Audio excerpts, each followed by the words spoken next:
All right, joining me this evening, Rajat Sethi, political analyst, Ashutosh, political analyst, Lavanya, Balal, Jain, spokesperson of the Congress party, as well as Sanju Verma, national spokesperson, Bharatiya Janata Party. We'll also be joined very soon by one of the suspended MPs, Amrinder Singh Raja Varan, who has a thing or two to say, especially on what went down between the verbal duel of Rahul Gandhi and Mr. Bittu. But let's begin. Sanju Verma, to pull you into this conversation, the opposition charge is very clear. There's absolute trust deficit between the Treasury benches and the Congress and the opposition MPs rather, and the result of is what we see is constant disruption and adjournments. Let's get one thing very clear. Leader of the opposition has to behave with a certain modicum of maturity, which is completely missing in Rahul Gandhi. This is a man for whom the word decorum is alien. And I just want to say a couple of things. Rahul Gandhi over the years wanted discussion in the parliament on inflation, on unemployment, on the Ram Mandir, on Pegasus, on Galwan, on Doklam. And every time the government of the day was willing to have a discussion, Rahul Gandhi went MIA. Do you remember? Ahead of Lok Sabha 2024, Gaurav Gogoi moved the no against the Modi government. And when Prime Minister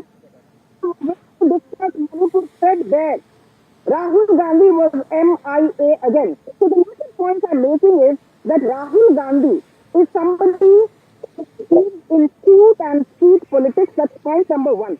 And point number two, more importantly, am I able to speak? Because hello.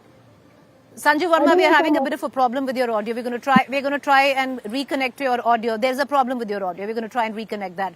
Ashutosh, would you want to come in? Because this is a debate that happens once too many times as well. Two aspects to it. Of course, what happened inside Parliament, due to which we do not have a Prime Minister's speech this evening. And the second is what happened outside with the exchange between Rahul Gandhi and Mr. Avneet Singh Bittu, which has blown up into a completely different story. No, I think the story of the day is that the Prime Minister didn't come to the Parliament and he did not address the Parliament on the presidential address. This is something which is unprecedented. I never heard something like this. And this is a bizarre situation because the leader of opposition is not allowed to speak and the Prime Minister is not giving his customary address to the Parliament. I had never heard something like this. That's a fundamental question. Rest are only, these are the tidbits in the Parliament, that's all. The second issue is Rahul Gandhi was not allowed to speak, quote from the book. But another member of the Parliament when the BJP was allowed to quote from the books and show those books. What is the role of a speaker here? That is also need to be questioned. What was the chair doing at that point of time? Are there two rules in the Parliament?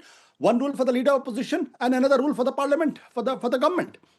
The third point is, I think that's far more serious, that whether the House was misled by the senior cabinet ministers.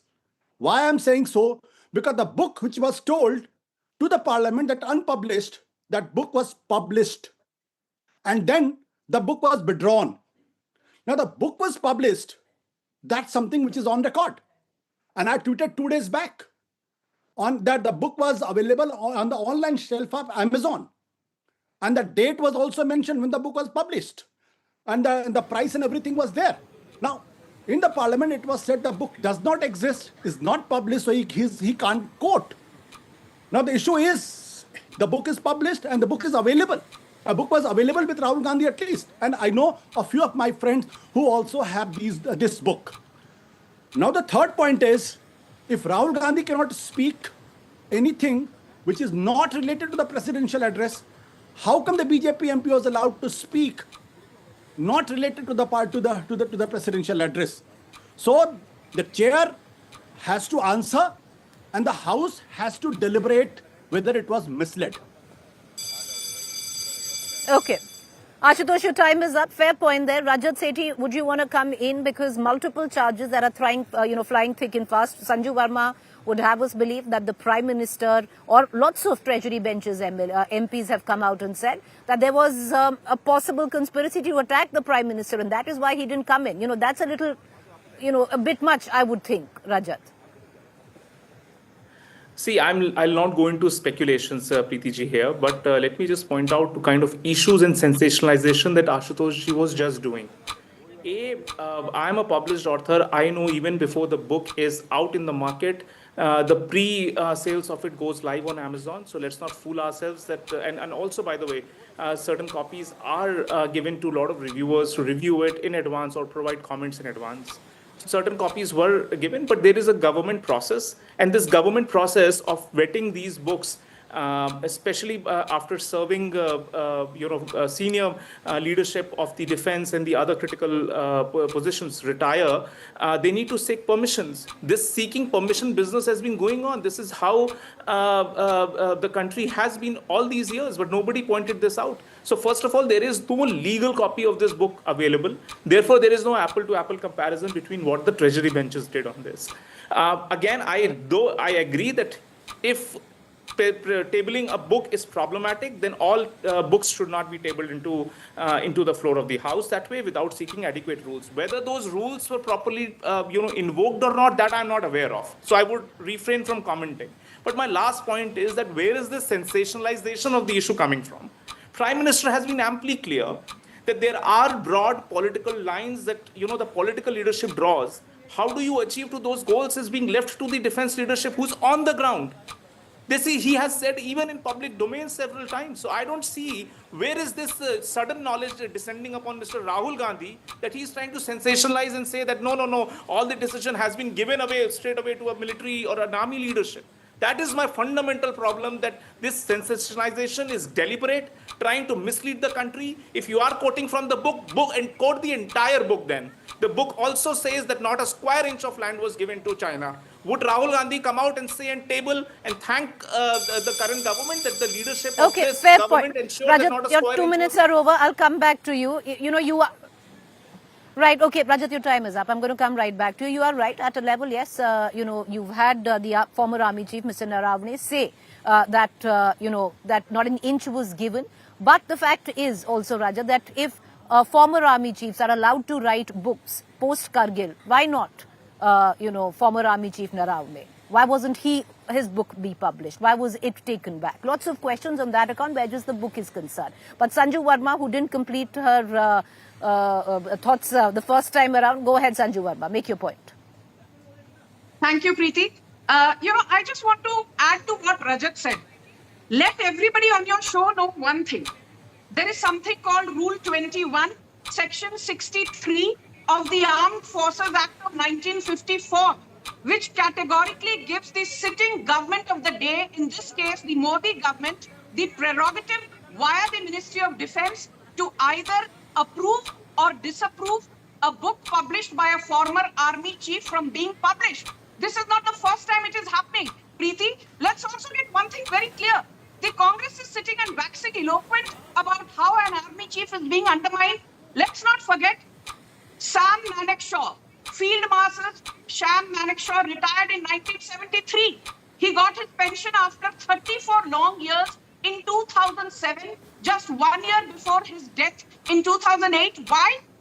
His pension was withheld by Congress governments for 34 years because he told Indira Gandhi, Zulfikar Ali Bhutto made a monkey out of you. It was for something as basic as that. So I don't think the BJP needs lessons in propriety from the Congress, which has completely, जो कहते हैं ना, freedom of speech की धज्जियां उड़ा रखी है कांग्रेस सरकारों ने. And let me also say one more thing to you. There's a letter written by Pandit Nehru in public domain in 1952, where he calls the then army chief K.M. Karyappa as somebody who's gone off track and is unfit, both mentally and otherwise. Imagine a sitting prime minister calling a sitting army chief in 1952 as mentally unstable. And I've never seen the Darbari ecosystem say anything but applaud Nehru for all his shenanigans. And my final point is this. After the horrific 26/11 Mumbai terror attack, the then IAF chief Fali Homi Major wanted to avenge and attack Pakistan, but the proxy government of Sonia Gandhi said nothing doing. This is how they treated the armed forces, as their own backyard acolytes. And they have the audacity now to lecture the Modi government. इतनी hypocrisy ये नाते कहां से हैं? All right, I want to bring in Lavanya Balal into this conversation. Lavanya, the fact is there's something that happened inside which we've debated, the sheer fact that the kind of chaos that erupted in Parliament resulting in adjournment now, which somewhere down the line did not allow the Prime Minister to speak. There's something that happened outside. And many today are looking at the language used by Rahul Gandhi for a former colleague. He might have crossed over to the BJP, but to call somebody traitor, do you think that's all right? Good evening, Preeti. It's extremely disheartening as Indian citizens to watch the Prime Minister not address the Parliament. He shied away from addressing the Parliament, and his refusal to answer the multiple questions that I've raised in the past few weeks is extremely disheartening. The multiple issues being one, Mr. Hardeep Puri being in touch with pedophile Mr. Epstein, the names being mentioned of our Prime Minister when it goes to, in Epstein files, and also the refusal of the Speaker to allow Mr. Rahul Gandhi to speak, and their claim, the books shouldn't be presented or it shouldn't be read out from the book, but the same rules does not apply for the BJP. There were multiple issues that Prime Minister could have addressed and clarified for the nation. It was his duty to do that because ultimately he leads the nation, and the Galwan issue as well. He should have given a clarity today to the nation and cleared it once for all. He refused to do all of that by walking away and not addressing the nation at 5 p.m. as he should have. Now, when we are talking about the propriety of the language that is being used, it is very, very mild to call someone a traitor because, of course, he is traitor to a cause of the Congress party. But what I see is the nation or a section of the nation is not talking about Congress ki vidhva or Mr. Modi as a Prime Minister calling Mr. Manmohan Singh as the only man who knows how to shower wearing a raincoat. That was not hurtful, but this a word called trait is hurtful. How word like jersey ka or bachana is not hurtful, or 50 crore, 50 crore ka girlfriend is not hurtful, but a traitor is hurtful today. Double standards. But all we would like to say today is extremely disheartening the way Mr. Modi is leading the nation. It is not good administrative skills. It's extremely disappointing, and the nation expects much better from him.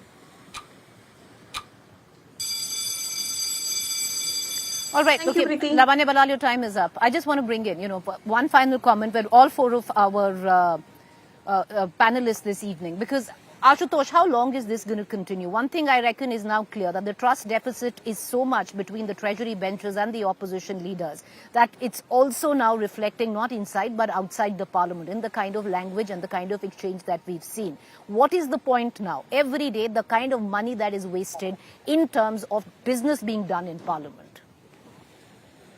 See, Preeti, I think a bizarre statement has been made on a channel that if one has to quote, then one has to quote the entire book. That means Rahul Gandhi should have quoted all 448 books, almost 150 words. Have you heard something like this? I haven't heard something like this ever. And I have quoted at least more than 500 books in my different books. So that's a bizarre argument. Second is, not an inch was given. Yes. Because of the valor of the army, not because of the decision taken by the political leadership. And that's the whole question. Why the political leader was absconding within court 8:15 to 10:30 with an express earlier order that army is not supposed to fire on the Chinese tanks.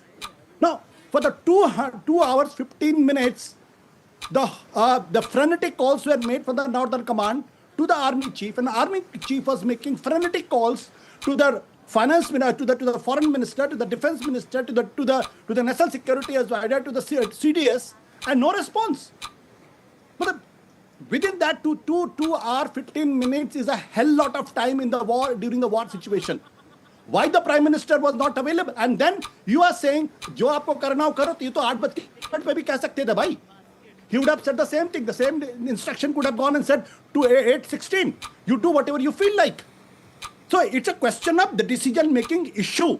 And don't forget that the Parliament has discussed China war when the war was on. Now, about Epstein file, Why a proud country like ours and the government needed a pedophile, convicted pedophile, to bargain for India, lobby for India? Is it not shameful? If this is not shameful, then what is shameful? I do not know. Okay. All right, Sanju Verma, 2 minutes. I want to quickly, take final comments. 2 minutes. Preeti, first and foremost, I want to completely debunk the absolute gibberish by the paid political analyst on your show, Ashutosh, who should be feeling ashamed. Again, political personal comments not allowed. Personal comments not allowed. Can I just, let's refrain from personal comments. Personal comments. 1 second, let's refrain from personal comments and let's also refrain from interjecting. I agree. Come on, okay. Can we freeze her time? Yes. You'll get as much time as you had asked, or, which is to be given to all panelists. But Sanju Verma, no personal comments were made on you. Please avoid doing so. Nobody likes it. I'm sure you don't like it as well. So let's just keep it there, right? Let's keep it civil. Go ahead, make your point. Okay, Preeti, but please give me 30 seconds extra. I will not make personal comments, but I will not take it lying down when a political analyst, a paid one at that, Preeti, sits and undermines the Prime Minister. He's your Prime Minister. He's my Prime Minister. He's Lavanya Balal's Prime Minister. He's Ashutosh Gupta's Prime Minister. He's not just the BJP's Prime Minister. But let me come to the moot point. The moot point, Preeti, is this. Nehru gave away 38,000 square kilometers of Aksai Chin on a golden platter to the Chinese. And the Darbaris said, Wah ji wah. Nehru gave away large parts of Tia Pangna and Chapji Valley to the Chinese. Darbari said, Wah ji wah. Nehru gave away our extra territorial rights in Tibet in 1954. The Darbari said, Wah ji wah. Nehru gave away the Haji Pir Park and the Darbari said, Wah ji wah. And let me say one more thing. In 1974, without taking approval of the parliament, Indira Gandhi gave away Kachativu Islands to Sri Lanka, saying it's a barren piece of land where only boulders and stones grow. So why the hell do we need to keep it with us? But most importantly, Preeti, I want to say one thing. There is something called Natwar Singh's book, One Life is Not Enough, where he talks about the shenanigans of Indira Gandhi with respect to Operation Blue Star. The entire Darbari ecosystem never wanted that book to hit the stands. Then there are the Mitrokin archives, which talk about how Indira Gandhi was a KGB asset. The Darbaris don't want us to talk about that. Then, former Prime Minister Narasimha Rao has written a book called The Insider, where he talks about the disadvantages of being a professional in a party which is led by Darbaris like Indira and Nehru. They did not want the Insider to be published. And let us not forget, M.O. Mathai's book, where he's spoken at length about his relationship with Indira Gandhi. Darbaris never wanted that book to be published. Preeti. And then there is a book, The Unseen Indira Gandhi by K.P. Mathur, where he talks about Indira Gandhi's psychological Ma'am, your time is up.